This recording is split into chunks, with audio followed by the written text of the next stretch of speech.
சோலையூர் வனப்பகுதியின் இளவெயில் நேரம். அடர் வனத்தின் இலைகளை புறந்தள்ளி அவன் இரும்பு கோடாரியை எடுத்து போகிறான்.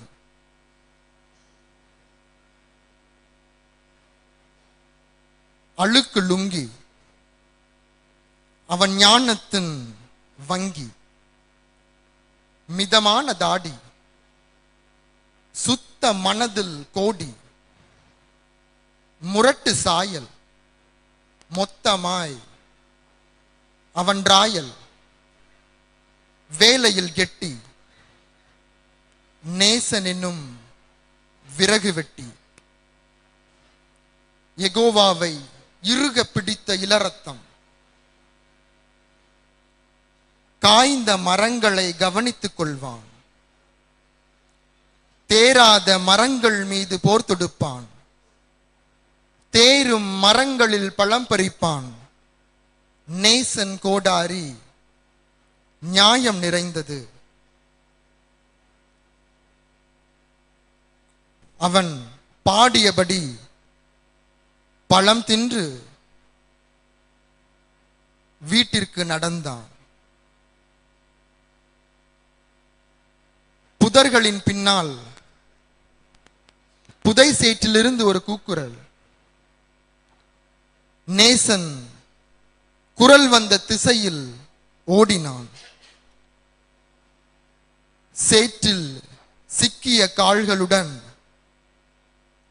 பள்ளி சீருடையில் ஒரு சிறுவன். ஆழ்துளை கிணற்றில் விழுந்த குழந்தையாய் அவன் அழுதான். முழங்கால் வரை மூழ்கியவனின் கரத்தை நேசன் இறுக பிடித்து இழுத்தான்.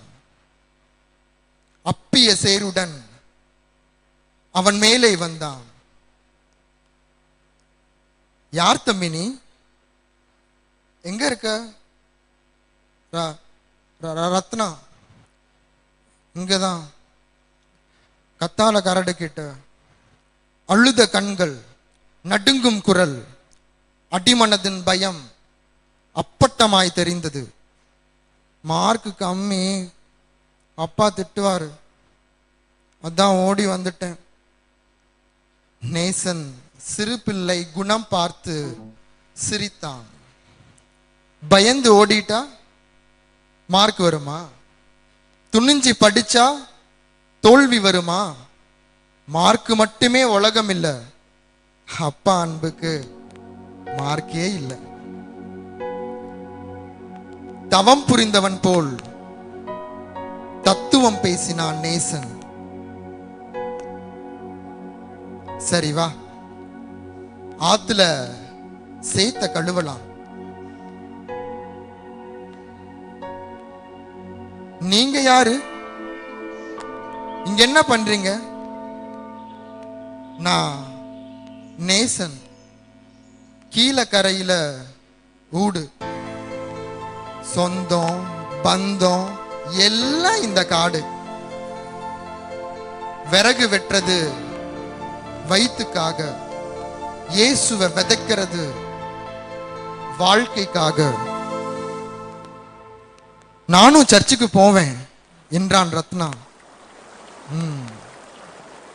அது மாதிரிதான் இங்க நிறைய பேர் பேருக்காக, கிழமைக்காக, பண்டிகைக்காக சர்ச்சுக்கு போறாங்க. ரத்னா, கிறிஸ்தவனா இருக்கிறது பெருசு இல்ல, கிறிஸ்துவுக்குள்ள இருக்கிறது ரொம்ப பெருசு. இலை நிறைந்த கனியற்ற மரங்கள், சுவையற்ற கவர்ச்சியான பழங்கள். கனியினால் அறியப்படுவாய் மரமே, உரமிட்டு பாதுகாத்துக்கொள் தினமே. நேசன் வருகிறான் நினைவில் வை, வேரருகே கோடரி. கனியை சோதிக்க தோளுரி, அவன் கோடாரி காரணங்களை புறந்தள்ளி நெருப்பாய் தீர்ப்பு செய்யும். நீர் வார்த்தவனுக்கு பலன் தராது, வேர்களுக்கு வேறென்ன வேலை? ஆத்மாவோட ஆரம்பத்தை விட முடிவு முக்கிய ரத்னா. பேசிக்கிட்டே வரையில ஆறு வந்தது. நேசன் ஆத்து தண்ணியில ரத்னாவை கழுவினான். நேசன் மேல அப்பாவோட பாச வாசனை. உங்களுக்கு இயேசு ரொம்ப பிடிக்கும் போல. பல பேருக்கு அவரை பிடிக்கும், சில பேர் தான் அவருக்காக வாழ்றாங்க. நீங்க எங்க அப்பா மாதிரி பேசுறீங்க, உன்ன மாதிரிதான் நிறைய பேர் ரத்னா.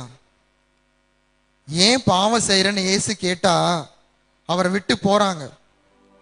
வேருக்கு விரோதி வெதன்னு சொன்னா மரம் கூட மனசுக்குள்ள சிரிக்கும். இன்னும் கொஞ்சம் சொல்லுங்க ப்ளீஸ். பைபிள் வாசி, இயேசுவை நேசி, மனசுக்குள்ள இருந்து இயேசு கிட்ட பேசு. அவர் பேசினது எல்லாம் உன் மனசுக்குள்ள பேசும். 4வது மைலை தாண்டி நடந்து வரும்போது ரத்னாவின் அப்பா அவனை கண்டு ஓடி வந்தார். அவனை வாரி எடுத்து அணைத்தார். முத்தமிட்டு வீட்டிற்கு கூட்டி போனார். நேசன் சிரித்தபடியே வழி அனுப்பினார். 10 அடி தாண்டிதான் ரத்னாவுக்கு ஞாபகம், ஒரு நன்றி கூட சொல்லலையே. திரும்பி ஓடி வந்தான்.